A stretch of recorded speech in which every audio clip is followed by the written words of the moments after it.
গুজরাটের সোমনাথে আমরা ছিলাম 2 রাত এবং 1 দিন। শেষ দিনে আমরা চলে গিয়েছিলাম দিউ শহর ঘুরে দেখতে। সোমনাথ থেকে দিউতে যেতে সময় লাগে প্রায় 2 ঘন্টার কাছাকাছি। সোমনাথ থেকে গাড়ি বুক করে আমরা দিউতে গিয়েছিলাম এবং গাড়িটির চার্জ নিয়েছিল 3500-এর মতো। দিউ শহরে আমরা কোন কোন জায়গাগুলো ঘুরে দেখেছিলাম বা তোমরা কোন কোন জায়গাগুলি ঘুরে দেখতে পারো তাই নিয়ে একটি ডিটেলস ভিডিও আজকে আমি তোমাদের সঙ্গে শেয়ার করতে চলেছি। সোমনাথ থেকে দিউতে যাওয়ার জন্য আমরা বেরিয়েছিলাম প্রায় সকালবেলা 7টা সাড়ে 7টার দিকে এবং দিউতে গিয়ে পৌঁছাই প্রায় 10:30 নাগাদ। দিউতে পৌঁছালে চারিদিকে প্রচুর নারকেল গাছ দেখতে পাবে। দিউতে পৌঁছে আমাদের প্রথম গন্তব্য ছিল দিউ ফোর্ট। আমরা এখন সেই দিকেই যাচ্ছি। এক সময় এই জায়গা ছিল পর্তুগিজদের উপনিবেশ।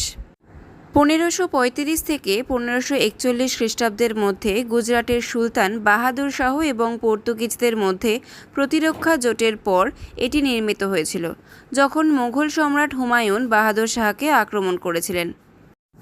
দুর্গটি 3 দিক থেকে সমুদ্র দ্বারা বেষ্টিত এবং একদিকে রয়েছে স্থল।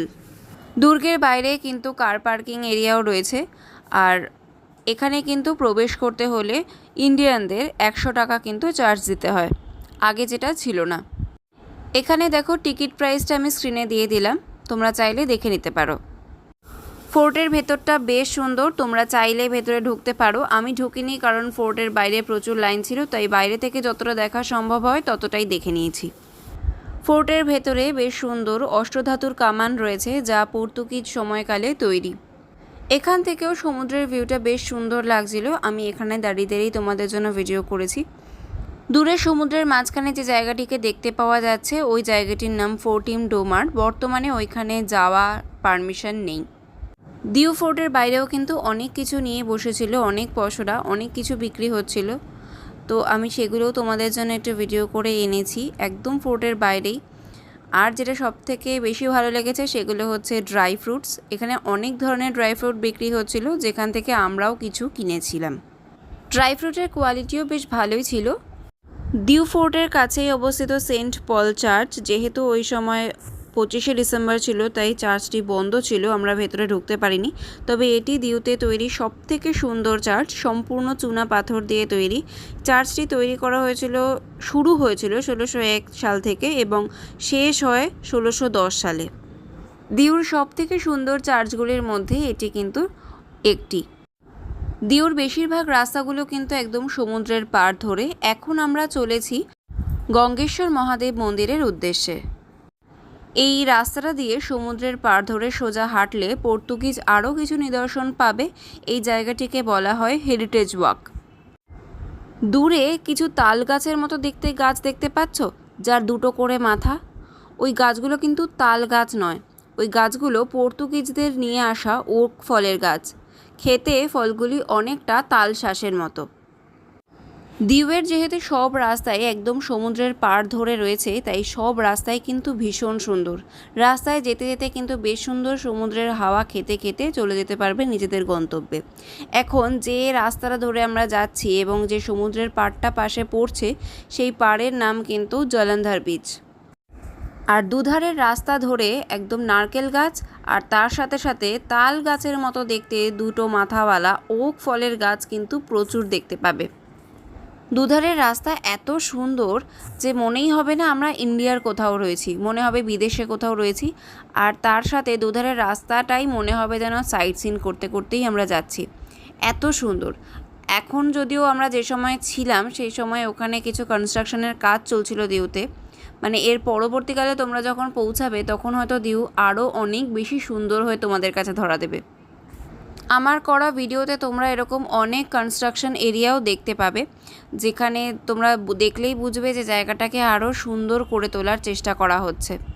জায়গাটা এমনিতেই অনেক সুন্দর।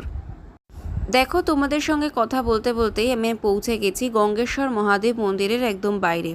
এটা রয়েছে মন্দিরের পার্কিং এরিয়া, আর পার্কিং এরিয়াতে প্রচুর খাবারের দোকান রয়েছে। ড্রাই ফ্রুট থেকে শুরু করে জুস, আখ, লাসি সব কিছুর দোকান রয়েছে। আর ওই যে মন্দিরের গেট দেখতে পাওয়া যাচ্ছে, চলো তোমাদেরকে এবার মন্দিরটা ঘুরিয়ে নিয়ে আসি। এই হলো সেই গঙ্গেশ্বর মহাদেব, সমুদ্রদেব, যাকে জোয়ারের সময় সর্বদা নিজেই অভিষেক করে যান। মন্দিরের বাইরে সবাই পাখিকে খাবার দিচ্ছে, প্রচুর পায়রা উড়ে বেড়াচ্ছে। এখানে বললো আরও একটি মন্দির তৈরি হবে, তাই সেই কনস্ট্রাকশনের কাজও চলছে এখানে। আর এই হলো গঙ্গেশ্বর মহাদেবে প্রবেশ করার পথ। সামনেই রয়েছে নন্দী। আমি একদম ওপর থেকে ছবিটা তুলেছি, কারণ দেখতেই পাচ্ছ কত বড় লাইন। আমি নিচে গিয়েও তোমাদেরকে বাবার দর্শন করাবো। এখানে কিন্তু বাবার পুজো দেওয়ার জন্য আলাদা করে কোনো পুরোহিত সেভাবে থাকেন না। এখানে ভক্তরা নিজেই বাবার পুজো দিতে পারেন, তবে শুধুমাত্র যখন ভাটা চলে তখন। কারণ দেখতেই পাচ্ছ পাশেই আরব সাগর। আরব সাগরের জল কিন্তু জোয়ারের সময় মন্দিরের ভেতরে প্রবেশ করে এই জায়গাটা দিয়ে, এবং পুরোপুরি তখন শিবলিঙ্গগুলো কিন্তু জলের তলায় থাকে। এখানে ছোট বড় মোট 5খানা শিবলিঙ্গ রয়েছে। স্থানীয়দের মতে অজ্ঞাতবাসে থাকাকালীন পাণ্ডবরা এই 5টি মূর্তি স্থাপন করেছিলেন এখানে, যেখানে সমুদ্রদেব প্রত্যেক দিন জোয়ারের সময় মহাদেবকে নিজেই স্নান করিয়ে অভিষেক করে যান। এখন সবাইকে দেখতে পাচ্ছ তো বেশ সুন্দর এখানে বসে পুজো দিচ্ছে, কিন্তু জোয়ারের সময় কিন্তু এই জায়গাটা পুরোটা জলের তলায় থাকে। এইখান থেকে জল ঢুকে পুরো এই জায়গাটাকে ভিজিয়ে রাখে। কত বড় লাইন দেখতেই পাচ্ছ। ঢোকার মুখে কিন্তু এখানে রয়েছেন গণেশজি, মাতা পার্বতী এবং দেবী লক্ষ্মী, আর তার সাথে রয়েছেন নন্দী মহারাজ। যখন পৌঁছেছিলাম তখন বীভৎস রোদ, কিন্তু জায়গাটা অপূর্ব সুন্দর।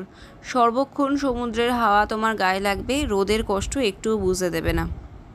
মন্দিরে বাবার দর্শন সেরে বেরিয়ে এসে প্রচণ্ড খিদে পেয়ে গিয়েছিল, তাই একদম ফ্রেশ আনারস বিক্রি হচ্ছিল। আমরা সেখান থেকে একটু আনারস কিনেছিলাম, সেটাই তোমাদেরকে একটু ভিডিওর মাধ্যমে দেখিয়ে দিচ্ছি। এবার শয়ে শয়ে নারকেল বাগান দেখো। আমরা এখন চলেছি কিন্তু নাগোয়া বিচের উদ্দেশ্যে। শুরুতেই বললাম এখানে নারকেল গাছের বাগান দেখতে পাবে, প্রচুর নারকেল গাছ এখানে। আর নাগোয়া বিচে যাওয়ার যে রাস্তাটা কিন্তু ভীষণ সুন্দর, খুব সুন্দর করে সাজানো রাস্তাটা। আমরা এখন এসে পৌঁছালাম দিউর নাগোয়া বিচে। এখানেও কিন্তু কার পার্কিং এরিয়া রয়েছে, আর সামনেই বিক্রি হচ্ছে দেখো তালশাঁস। আমরা এখান থেকে তালশাঁস খেয়েছিলাম। এই বিচে পরার মতো জামা কাপড় থেকে শুরু করে জুতো, সানগ্লাস সব কিছু বিক্রি হচ্ছিল। আর পুরো বিচে রয়েছে ভেজ, ননভেজ নানা রকমের খাবারের দোকান, যা চাইবে তাই খেতে পারো। খাওয়া দাওয়া, জামা কাপড় তো সব হলো, কিন্তু তার আগে সমুদ্রে একবার পা ভিজিয়ে আসবো না তা হয়? স্নান করা তো সম্ভব হবে না, তো এই বিচে একবার পাটা অন্তত ভিজিয়ে আসি। তবে বিচটা কিন্তু ভীষণ সুন্দর, বালিগুলো একদম পা লাগলে যে সরে যাওয়া বা এরকম কোনো কিছু কিন্তু নেই, একদম ফ্ল্যাট বিচ।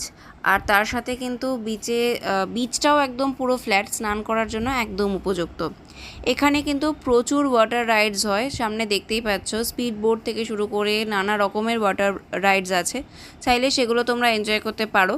আমরা কোনোটাই এনজয় করিনি, শুধু সমুদ্রে পায়ে ভিজিয়েছিলাম। এখন তোমাদের সঙ্গে সেটাই শেয়ার করছি। অনেক রকম প্রাইজেরই ওয়াটার রাইডস রয়েছে, চাইলে সেগুলো সবাই এনজয় করতেই পারে। দেখো সমুদ্রে যে প্যারাগ্লাইডিং হয় সেগুলোও কিন্তু রয়েছে এখানে।